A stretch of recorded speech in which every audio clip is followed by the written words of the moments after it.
عالمین۔ اگر آپ اپنے گھر میں یا اپنے کسی دوست کے گھر میں کسی 5 سال کے بچے کو ہاتھ میں سگریٹ لیے کش لگاتا دیکھیں تو آپ کا ریاکشن کیا ہوگا؟ چلیں ایک اور سچویشن کے بارے میں سوچتے ہیں، یہ ذرا خطرناک زیادہ ہے۔ اگر آپ اسی 5 سال کے بچے کو ہاتھ میں کسی شراب کی بوتل کو لیے گھر میں گھومتا پھرتا دیکھیں تو آپ کا ریاکشن کیا ہوگا؟ یقیناً آپ گھبرا گئے ہوں گے، لیکن یقین کیجئے اسی سے کچھ ملتی جلتی چیزیں ہم اپنے بچوں کے ہاتھ میں روز بلا تردد دیے جا رہے ہیں۔ ایک ریسرچ کے مطابق سیل فون کا استعمال بچوں کے دماغ میں وہی ہارمون سیکریٹ کرتا ہے جو کوکین، شراب یا سگریٹ پینے سے سیکریٹ ہوتے ہیں۔ مغرب میں اب سوال کیا جا رہا ہے کہ اگر شراب کے لیے، سگریٹ کے لیے بچوں پر 18 سال کی ایج لمٹ ہے تو پھر موبائل فونز کے لیے کیوں نہیں ہے، جب ان کے بھی وہی اثرات ہیں بچوں کے اوپر جو شراب کے اور سگریٹ کے ہیں۔ الکوہولکس انونیمس نے ایک ریسرچ کی اور اس نتیجے پہ پہنچے کہ ایک عام شرابی میں اور ایک نشئی اور پکے الکوہولک میں فرق کیا ہوتا ہے۔ تو جو ایک فرق انہیں سب سے زیادہ نظر آیا وہ یہ تھا کہ ایک عادی یا نشئی شرابی جسے الکوہولک کہا جاتا ہے، اسے شراب کی طلب صبح سب سے پہلے ہوتی ہے۔ اب آپ پوری ایمانداری کے ساتھ، پوری سچائی کے ساتھ میرے سوال کا جواب دیں۔ جب آپ صبح اٹھتے ہیں تو سب سے پہلے آپ کیا کام کرتے ہیں؟ ایک ریسرچ کے مطابق 90% لوگ اپنے سو کے اٹھنے کے پہلے 15 منٹ میں اپنے موبائل فونز کو چیک کرتے ہیں، جس پر ان کا واٹس ایپ، ان کی سوشل میڈیا فیڈز اور دوسری چیزیں شامل ہیں۔ ایک اور ریسرچ کے مطابق ایک ایوریج ٹینیجر، دنیا بھر میں ایک ایوریج ٹینیجر جس کی عمر 12 سے 19 سال کے درمیان ہوتی ہے، وہ اپنے دن کا 6 سے 9 گھنٹے روزانہ موبائل فونز پر ویڈیوز دیکھ کر یا گیمز کھیل کر صرف کر رہا ہے۔ یعنی کہ ایک عام ٹینیجر جتنا سوتا نہیں ہے اس سے زیادہ وہ موبائل پہ سپینڈ کر رہا ہے۔ ایک اور ریسرچ، لوگوں سے پوچھا، ایک تقریباً 5,500 سے 5,000 لوگوں کا سروے ہوا اور ان سے پوچھا کہ پچھلے ایک ہفتے کے دوران آپ نے اپنا موبائل فون کس جگہ استعمال کیا، ویڈیوز دیکھنے کے لیے یا گیمز کھیلنے کے لیے یا نیوز پڑھنے کے لیے؟ تو 46% آف دوز پیپل سیڈ کہ انہوں نے اپنا فون اپنے بیڈ میں لیٹے ہوئے استعمال کیا۔ لیکن اس سے حیران کن فگر اگلا والا ہے۔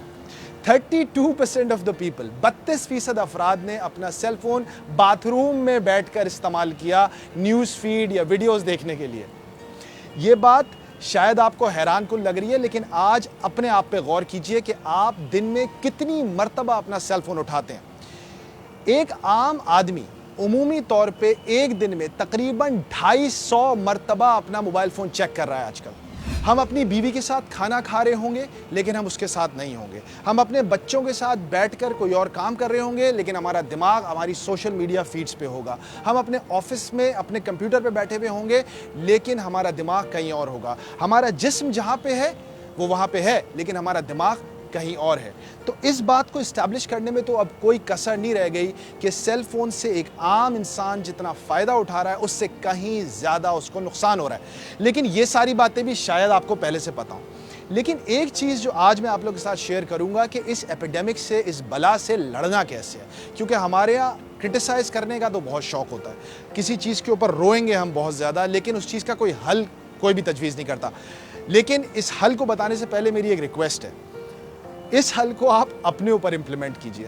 اس حل کو لے کے سب سے پہلے اپنی بیوی پہ یا بچوں کے اوپر لے کے فتوے صادر کرنا مت شروع کر دیجئے گا۔ اسٹارٹ ود یور سیلف، اپنے آپ سے شروع کریں۔ اگر آپ کو اس جنگ میں فتوحات حاصل ہوں تو آپ خود دوسروں کے سامنے ایک ایگزامپل بن کے آ سکیں گے۔ نمبر 1، صبح اٹھ کر سب سے پہلے اپنے اوپر ایک پابندی لگائیں کہ آپ کم از کم 1 یا 2 گھنٹے تک سیل فون یوز نہیں کریں گے۔ سونے سے پہلے میک شور دیٹ آپ کا سیل فون آپ کے پاس نہ ہو۔ آپ کو اگر اٹھنے کے لیے الارم لگانا ہے تو میرے بھائیوں 300، 400، 500 روپے کے ایک الارم کلاک آتی ہے، الارم کلاک خریدیے، اپنے سائڈ میں الارم کلاک رکھیے اور اس پہ الارم لگائیے۔ یہ کوشش کیجئے کہ رات کو جب آپ بستر پہ لیٹے تو آپ کا موبائل فون آپ کے ہاتھوں کی ریچ میں نہ ہو۔ رات کے 8 سے لے کے صبح کے 8-9 بجے تک اپنا ڈیٹا کرفیو لگا دیں۔ 4تھ سٹیپ یہ لیں کہ ویکنڈز پہ، مجھے پتا ہے یہ آپ کو بہت مشکل لگے گا اور تقریباً ناممکن لگے گا، لیکن میں نے کر کے دیکھا ہے اور میرا زبردست ویکنڈ گزرا تھا۔ ایک دن سیٹرڈے یا سنڈے میں سے کوئی ایک دن کوشش کریں بغیر سیل فون کے گزاریں۔ کوئی قیامت نہیں آئے گی، کوئی مصیبت نہیں آئے گی، کوئی مسئلہ نہیں ہوگا۔ رسول اکرم صلی اللہ علیہ وسلم کی حدیث ہے کہ اللہم انی اعوذ بک من علم لا ینفع، کہ اے اللہ مجھے اس علم سے بچا جس سے مجھے کوئی فائدہ نہ ہو۔ اب ایک اور آپ سے ریکویسٹ کرتا ہوں، میں پورے ایمانداری سے آج صبح سے لے کے رات تک کے اپنے واٹس ایپ میسیجز، اپنی سوشل میڈیا فیڈز کو آڈٹ کریں اور اس بات کا جائزہ لیں کہ آپ نے آج جتنے میسیجز پڑھے یا جتنے میسیجز کیے یا جتنی شیئرز پڑھی یا جتنے لائک فارورڈ کیے، ان میں سے کتنی چیزیں ایسی تھیں جن سے آپ کو کوئی ایموشنل، انٹلیکچول یا علمی یا کوئی ذہنی قابلیت میں اضافہ ہوا۔ یقین کیجئے 95% آف دا کانٹینٹ جو آپ آگے پیچھے جس پہ وقت ضائع کر رہے ہیں اسے آپ کو کوئی فائدہ نہیں ہو رہا، اور اسی لیے روزانہ اپنی دعاؤں میں رسول کریم صلی اللہ علیہ وسلم کی اس دعا کو شامل کریں کہ اللہم انی اعوذ بک من علم لا ینفع، اے اللہ ہمیں ہر اس علم سے بھی بچا جس سے ہمیں کوئی فائدہ نہ ہو۔ آج کل ہم سب فاسٹ انٹرنیٹ کی تلاش میں ہیں، لیکن حقیقت یہ ہے کہ شاید ہمیں فاسٹ انٹرنیٹ کی نہیں بلکہ انٹرنیٹ فاسٹ کی ضرورت ہے، یعنی انٹرنیٹ کے روزے۔ Thank you very much.